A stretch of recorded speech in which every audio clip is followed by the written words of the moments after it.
Is your day going well today? Hi, welcome to Why, You Ask, the podcast series that often begins with why questions based on the first principle thinking method. This approach offers you diverse perspectives on various life issues and helps you cultivate a truly spirited way of living. Join us for this episode. In this day and age, who still writes handwritten letters? Who still cherishes the smell of old paper? Yet, when we travel back in time to the war-torn years, seeing those handwritten words from that era, we truly grasp the essence of love and realize how beautiful the peace we now have truly is. Each letter was a thread connecting the two ends of a nation, the smoke-filled battlefield and the home front, brimming with longing. Letters to the front, letters back home. Every line, every agonizing word from both sides transcended distance, time, and even life and death, where love intertwined with the ideal of fighting for the nation's flag and uniform. These were not just simple pieces of paper with a few lines of greetings.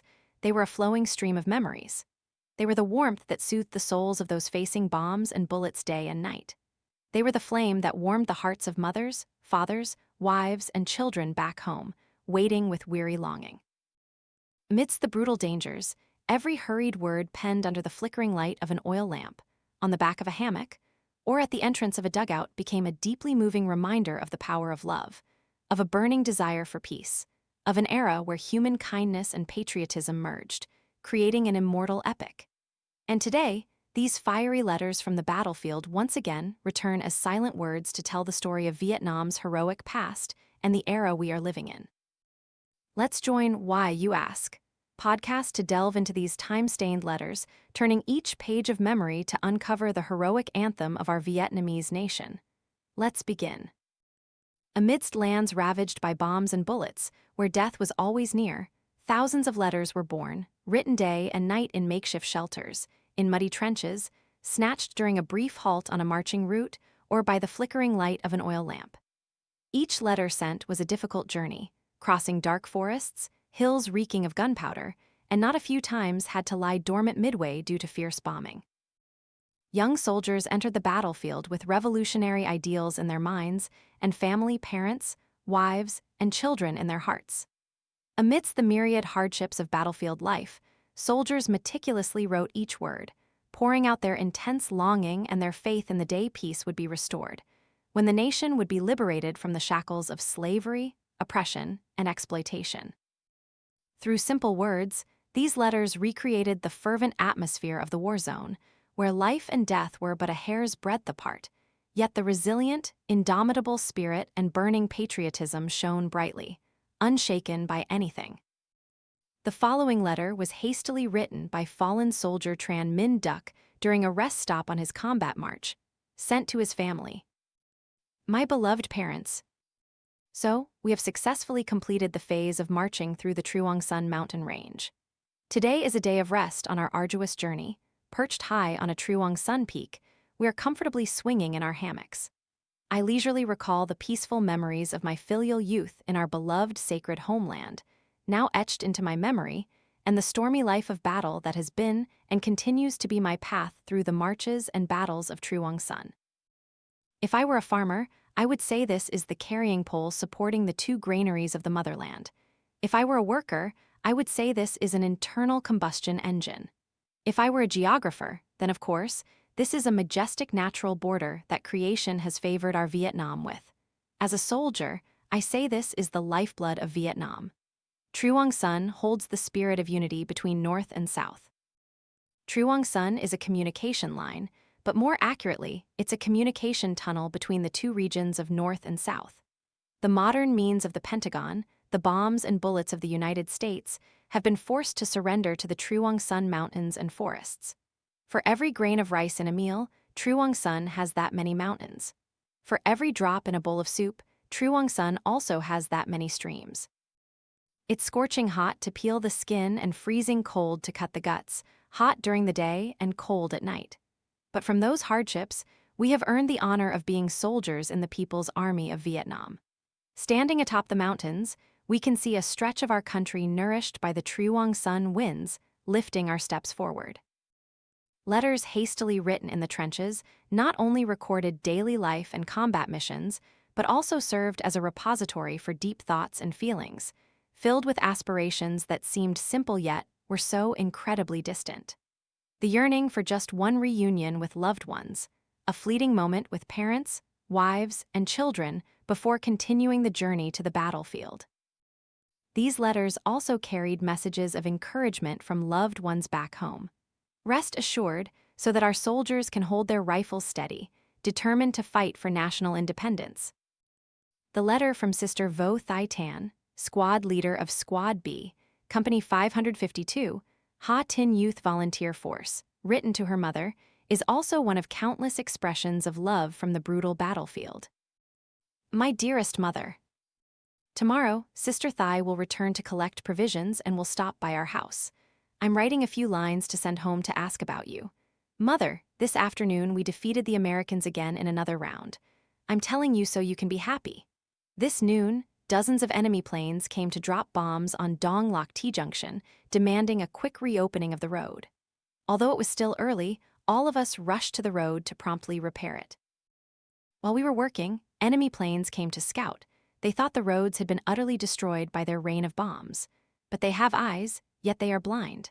That was precisely when the road was being reconnected by all our spirit and intellect.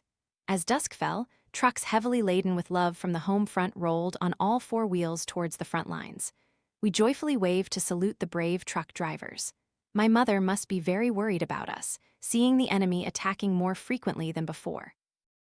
But no, Mother, don't worry, it's very lively here, Mother. At night, the American enemy turns on lights for us to build roads.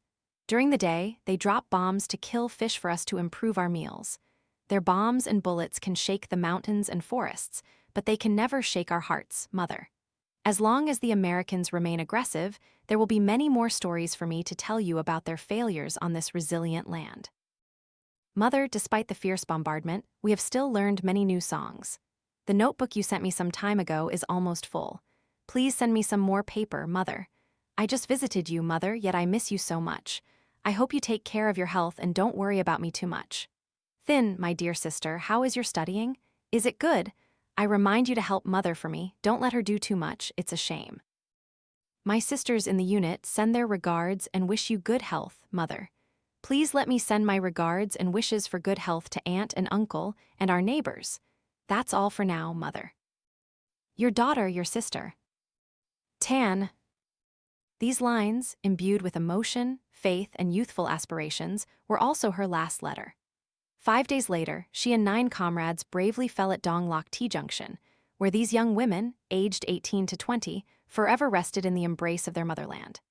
In that same year, in just 6 consecutive months, Dong Loc T-junction endured 50,000 bombs, turning the earth upside down, with bomb craters overlapping bomb craters. Yet with iron will and passionate hearts, these young women, barely in their 20s, kept the road connected. Convoys of supply trucks silently carried millions of tons of food, fuel, and reinforcements to the southern front, continuing the heroic epic of victory. During those days of smoke and fire, love silently blossomed. Over time, only diary pages and letters, stained with memories of unfinished love stories, remained. Each word was a pulsating beat of a heart constantly yearning for love. Sometimes, amidst the sound of explosions, do you hear a whispering heart, my love? Is that a flaw? That's for others to judge. I wish you peace and health. Forever a liberation soldier holding a gun, whose soul is not only filled with bullets and fire. And that was a letter from Dr. Dang Thuy Tram to her beloved soldier Khuong The Hung. Through her heartfelt words, she couldn't hide the gnawing sorrow of a love facing distance and the helplessness of the times.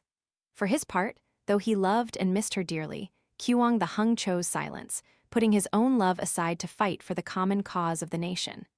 Being on the brink of life and death, he understood the cruelty of war better than anyone. He feared he couldn't give her complete happiness, and that a promise of love could become a burden if tomorrow never came. In his last letter to her, he wrote, "The life of love doesn't require our presence together, whether in the south or north, whether close or thousands of miles apart, through sunshine, rain, and burning sand. Wherever I am, I will still be the man I was for the past 8 years and many more, to love you passionately. Let us live with each other as the dearest people in the world." His love for her was silent, steadfast, and full of self-sacrifice. a love that didn't demand presence, only that the other person lived and was happy. Then he received the news that she had forever fallen on the battlefield of Duc Pha. That silence of yesteryear transformed into an endless regret. The American enemy shot her right through her heart, and she fell, yet my heart has ached for years. When Thuy was alive, I stayed silent, truly silent. When she died, I finally said I truly loved her. How can I forget Thuy Tram, you ask? When Thuy was alive, I avoided saying I loved her. But I cherished and respected her deeply and promised to wait for her to be each other's dearest person forever. War stole that promise. Was it because I wasn't loyal? There will be no other woman like Thuy in my life and in my heart. Resting peacefully in the borderland of Duc Pha, can Thuy hear the silent but far-reaching words of my heart? I love Thuy. Yes, I love Thuy. Dr. Dang Thuy Tram fell on the battlefield with her heart, still holding the waiting hope of an unrequited love. For soldier Khuong The Hung, the loss of his most beloved became a smoldering obsession, deeply embedded in his heart for the rest of his life after the war. These letters from the battlefield also helped strengthen faith on the home front, inspiring mothers, sisters, and wives back home to dedicate themselves to production, nurturing fruitful rice fields, keeping weaving looms and kitchen fires burning brightly to send every grain of rice, every piece of fabric, along with their love, to empower the soldiers on the front lines. In response to the letters from the battlefield, the letters sent from the home front to the front lines carried gentle, yet resolute words of encouragement and admonition, wishing the soldiers steadfast courage on the battlefield to continue bringing peace to their homeland. No matter how difficult, they were always to cherish the image of their beloved home and maintain unwavering faith in the day of national independence, North-South reunification, and family reunion. Below is a letter from Ms. Pham Thuy Minh Hien to her husband, fallen soldier Vo Van Phuong. One who is far from a scene learns to love the landscape. I am here, always missing you, my love. But my dear, I only wish for you to work actively, firmly grasp your rifle to protect our beloved Khuong Co Island, resolved not to let the enemy seize it. That is my sole wish. Hold on to the island as you hold on to my unwavering loyalty. Don't let anyone steal it. As for me, I will take your place in tending the flower garden that you and I have nurtured all this time, so that one day soon, we will see its fruit. Just 2 months after that letter was sent, Ms. Hien received news that her husband had fallen on the brutal battlefield. Facing the pain of losing her dearest loved one, but refusing to let tears wash away her will, she suppressed her grief to pick up a pen and send words of encouragement to her husband's comrades, urging them to continue fighting with determination. Because of the war, there are scenes of fathers far from their children, wives separated from their husbands, and I am one of hundreds of others in that situation. Comrades, I am sure that you too, for the cause, for your suffering brothers and sisters, will not spare your blood, not spare your sweat, and will dedicate yourselves to building. Today, my family gathered to hold a ceremony for my lost husband, Phuong. I am very sad to have bid farewell to a loving husband. And from now on, my happiness is gone. But no matter what, I cannot regret it. Instead, I will turn that sorrow into strength, determined to live up to the promise I made when my husband was alive. Those faded envelopes are not only marked by the passage of time, but also by the silent tears of those who remained. The endless sorrow for those who fell on the battlefield, never to return amidst bombs and bullets. In their final moments, the soldiers remained wholeheartedly focused on their homeland and loved ones, their resolve to die for the fatherland to live, unyielding. My dearest Lu Lian, tonight I go into battle. I had planned to write to you after this battle to report my deeds, but my intuition tells me that I will not return tonight, and my entire life will soon be dedicated to the motherland. I have no regrets, living and acting according to the ideals assigned by the party and the fatherland. My only regret would be if this letter does not reach you, and you have to wait for me, losing your youth.